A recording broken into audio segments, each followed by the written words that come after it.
आईने हिंदी के एक नए एपिसोड में आपका स्वागत है। और आज के इस वीडियो में हम बात करने वाले हैं भारत के airborne early warning and control aircraft यानी नेत्र मार्क 2 के बारे में।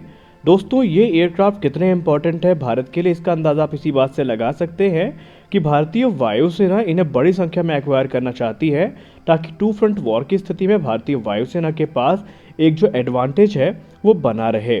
लेकिन इनका डेवलपमेंट अपने आप में बहुत बड़ा चैलेंजिंग टास्क है। अगर हम शुरुआत करें नेत्र मार्क 1 की, तो इसमें भारत के द्वारा बहुत ज़्यादा उल्लेखनीय काम किया गया। आमतौर पर वर्ल्ड वाइड अगर हम बात करें एवैक्स की, तो इनका निर्माण उन्हीं कंपनियों के द्वारा किया जाता है जो कमर्शियल एयरक्राफ्ट भी बनाती हैं, जैसे कि बोइंग हो गई।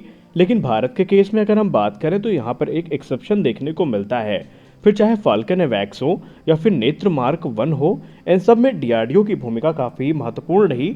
इनफैक्ट अधिकतर जो काम है वो डीआरडीओ के द्वारा खुद इस प्रोग्राम में किया गया है, और जो दूसरे मैन्युफैक्चरर्स पर डिपेंडेंसी थी वो काफ़ी कम थी।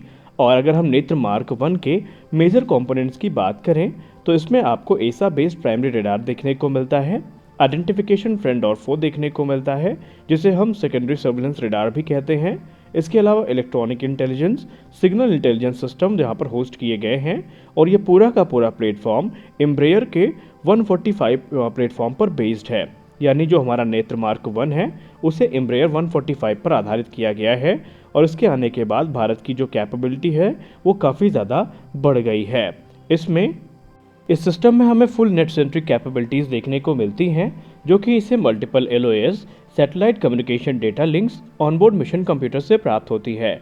इसके अलावा सिस्टम को सी band data link, केयू band satcom data link और वेरी और ultra high frequency communication link, जो कि वॉइस कम्युनिकेशन के लिए इस्तेमाल की जाती हैं, उससे इंटीग्रेट किया गया है। यह सिस्टम भारतीय नौवायुसेना की सारी रिक्वायरमेंट को पूरा करता है, और ये सारे सिस्टम पूरी तरीके से इंडिजिनस हैं, जिसका मतलब ये है कि इनका निर्माण पूरी तरीके से भारत में ही किया गया है। खासकर अगर हम बात करें IFF मार्क 7 की, तो इसे बेसिकली एक स्पिन ऑफ टेक्नोलॉजी कहा जा सकता है एवैक की, जिसका इस्तेमाल दूसरे सिस्टम जैसे कि QRSAM, तपस, MRSAM और फ्यूचर में तेजस मार्क 2 में किया जाएगा, या यूँ कह ले किया जाता है। नेत्र मार्क 1 जितना ज़्यादा कैपेबल है उतना ही ज़्यादा सुरक्षित भी है। इस एयरक्राफ्ट में सेल्फ प्रोटेक्शन स्वीट का इस्तेमाल किया गया है, जिसमें हमें radar warning receiver, missile approach warning system, counter measure dispensing system देखने को मिलता है। नेत्र मार्क 1 35,000 फीट के एल्टीट्यूड पे ऑपरेट किया जा सकता है, और इसका जो इंड्योरेंस टाइम है वो एयर टू एयर रिफ्यूलिंग की सहायता से तकरीबन 8 घंटे तक का होता है, और ये 240 डिग्री की जो कवरेज है वो प्रदान करता है। और अगर हम इसके रेडार की रेंज की बात करें, तो नेत्र मार्क 1 में जो रेडार इस्तेमाल किया जाता है उसकी रेंज 250 से लेकर के 300 किलोमीटर्स की है। डीआरडीओ के द्वारा 3 की संख्या में नेत्र एवैक यानी airborne early warning and control systems विकसित किए गए हैं, जो कि मार्क 1 कॉन्फ़िगरेशन में हैं। लेकिन ये भारतीय वायुसेना की नीड के हिसाब से कुछ भी नहीं है। भारतीय वायुसेना को लेकर के एक्सपर्ट्स का ये कहना है कि अगर हम टू फ्रंट वॉर की स्थिति को कंसिडर करें, या अगर हम टू फ्रंट वॉर के सॉल्यूशंस की बात करें, तो हमारे पास तकरीबन 15 से लेकर के 18 की संख्या में जो एयरबॉर्न अर्ली वार्निंग सिस्टम्स हैं ये होने चाहिए। लेकिन इस समय भारतीय वायुसेना के पास इनकी बहुत बड़ी कमी देखी गई है। ये तो हुई बात नेत्र मार्क 1 की, लेकिन अगर हम बात नेत्र मार्क 2 की करें, तो ये भारतीय वायुसेना के लिए बहुत ज़्यादा इम्पॉर्टेंट है। हम ऐसा क्यों बोल रहे हैं आपको थोड़ी देर में पता चल जाएगा। भारतीय वायुसेना की एयर सर्विलेंस और कॉम्बैट कैपेबिलिटी को इन्हेंस करने के लिए कैबिनेट कमेटी ऑन सिक्योरिटी के द्वारा सितंबर 2021 में एक प्रोजेक्ट को अप्रूवल दिया जाता है, जिसके अंतर्गत 6 की संख्या में airborne early warning and control aircraft, जिनको हम एवैक कहते हैं, उनके विकास कार्यक्रम को आगे बढ़ाने की बात कही जाती है।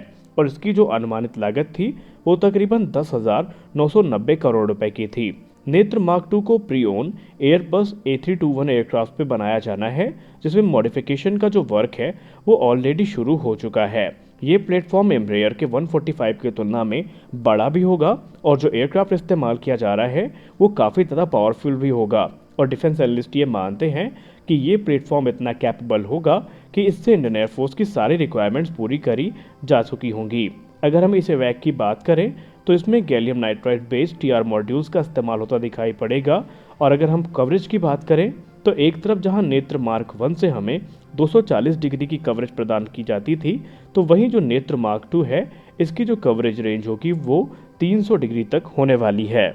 नेत्र मार्क टू के अगर हम प्राइमरी रेडार की बात करें तो इसमें 4D एसा रेडार का इस्तेमाल किया जाएगा, जो कि एक मल्टी मोड रेडार होगा और ये एयर टू एयर और एयर टू सी मोड में ऑपरेट किया जा सकेगा। बेसिकली इसमें दो रेडार्स होंगे जो कि एस बैंड और एक्स बैंड पे ऑपरेट किए जा सकेंगे। सबसे खास बात यहाँ पर यह है जो कि नेत्र मार्क टू को मार्क वन से अलग बनाती है, इसमें जो रेडार इस्तेमाल किए गए हैं नए, ये बैलिस्टिक मिसाइल्स को भी ट्रैक कर सकेंगे और इससे आने के बाद भारत की जो एंटी बैलिस्टिक मिसाइल कैपेबिलिटी है वो काफ़ी ज़्यादा इम्प्रूव होगी। यानी जैसे ही एनिमी के तरफ से कोई बैलिस्टिक मिसाइल लॉन्च करी जाएगी वो तुरंत इसे वैक के द्वारा डिटेक्ट की जाएगी और भारत के पास पर्याप्त समय होगा उस बैलिस्टिक मिसाइल को हवा में ही नष्ट करने का, क्योंकि मॉडर्न वॉरफेयर में भारत को सबसे ज़्यादा जो खतरा है वो हाइपरसोनिक मिसाइल्स और बैलिस्टिक मिसाइल्स से ही है और इसको काउंटर करने के लिए ऑलरेडी भारत के द्वारा अलग अलग जो रास्ते हैं वो यहाँ पर इख्तियार किए जा रहे हैं। नेत्र मार्क वन के जैसे ही इसमें भी डोर्सल सिस्टम्स होंगे जिसमें दो एक्टिव एंटीना एरे यूनिट होंगी जो कि एयरक्राफ्ट के फ्यूजलाज के टॉप पे माउंट करी जाएंगी और इससे 240 डिग्री की जो कवरेज है वो प्रदान करेंगे।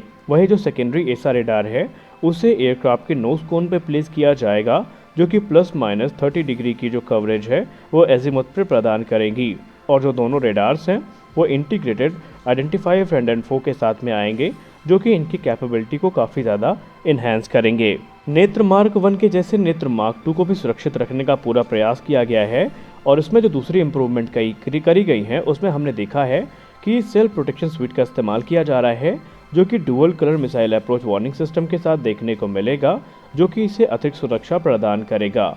जैसे इसमें कोई अटैक होने वाला होगा इसकी जानकारी तुरंत क्रू मेंबर्स तक पहुंचेगी और उनके द्वारा बचाव के लिए ज़रूरी वहां पर कह सकते स्टेप्स हैं वो लिए जा सकेंगे।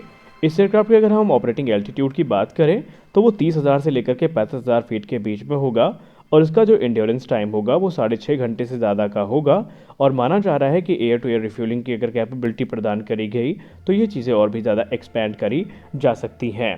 लेकिन नेत्र मार्क टू भारतीय वायुसेना के लिए बहुत ज़्यादा इंपॉर्टेंट है और भारतीय वायुसेना को इस समय इन एयरक्राफ्ट का बेसब्री से इंतज़ार है।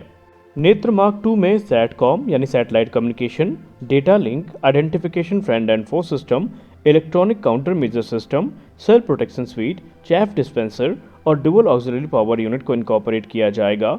वहीं अगर हम नेत्र मार्क टू के मिशन सिस्टम्स की बात करें तो इसमें इन्हेंस्ड कम्युनिकेशन टेक्नोलॉजीज़ का इस्तेमाल किया जाएगा जो कि हायर डेटा रेट्स पे एक्टिव रहेंगी और इनकी जो इंक्रिप्शन कैपेबिलिटी है वो भी काफ़ी ज़्यादा इम्प्रूव होने वाली है।